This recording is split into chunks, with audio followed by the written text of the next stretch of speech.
here I'm going to be pulling a handle. I made this handle, and for me it's just a little too chunky for the mug I just made. I don't know, I'm going to play around and see, but I kind of like it. It's a little thick. All right, so you need a bucket of water, clay that's kind of in a pear shape with the bottom, the thinner part pointing down. You need to keep your hands wet at all times, and what I'm going to be doing is stretching the clay out. Right now I'm just trying to get more of that clay to come downward. All right. So once I start to get, you know, a little bit more of a longer extension here, I like flatter handles. So this is something kind of I'm looking at. So if you squeeze kind of on the sides or front and back, and then squeeze on the sides, it will do it kind of evenly. And you can see my hand motion is quick.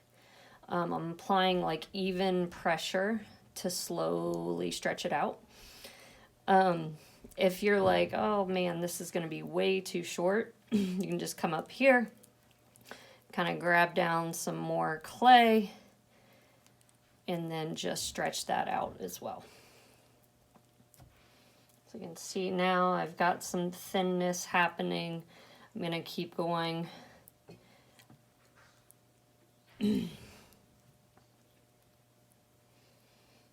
Look at it from all angles to see the symmetry.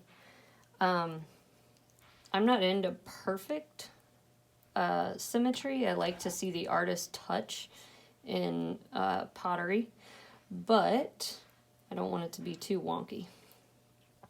So what's cool is like you can allow gravity to be your friend. Just kind of like give it a little shake, and you can see that that's already giving you this really nice shape to put onto your piece. Now I'm going to try something. I'm going to cut this one off and save it. So when I cut it off, cut it back pretty far so there's a really big thickness here, and that helps you to set it up on a table, you know, in a safe way. So I'm just going to move this off to the side, allow that to stiffen up a bit. I still have more clay left here, and I got a fair amount of clay so that I could make a couple of these. The plaster texture mold that I made, which I used to make this just with a slab and folding it in on itself, I wanted it to have somewhat of a thickness, but I don't know if I like that. Okay, so again, I'm still going to do the same step.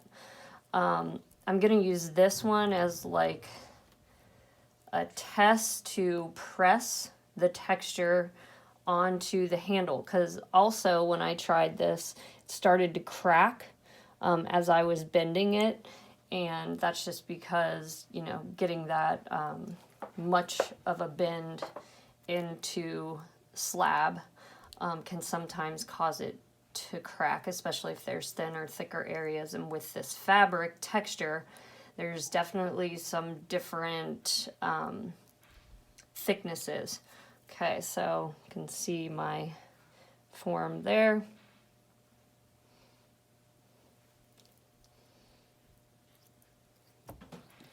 All right, again, I can do it like that.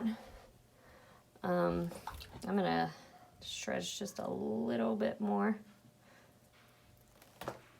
Okay. All right. So I'm gonna cut that back.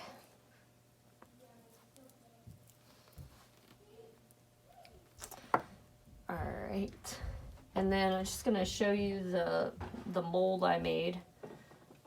And I literally just cut up a piece of fabric and tried this out. So what I'm gonna do is take the piece that I just made, and I am going to press it onto the mold, and I don't want to press this too hard because I also don't want it to thin out too much. So I just chose a section on the mold that I really liked. I'm pressing.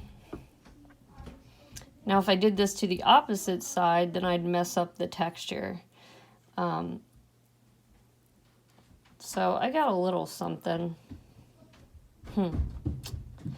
Yep, and that's all I wanted to show you. Thanks for watching.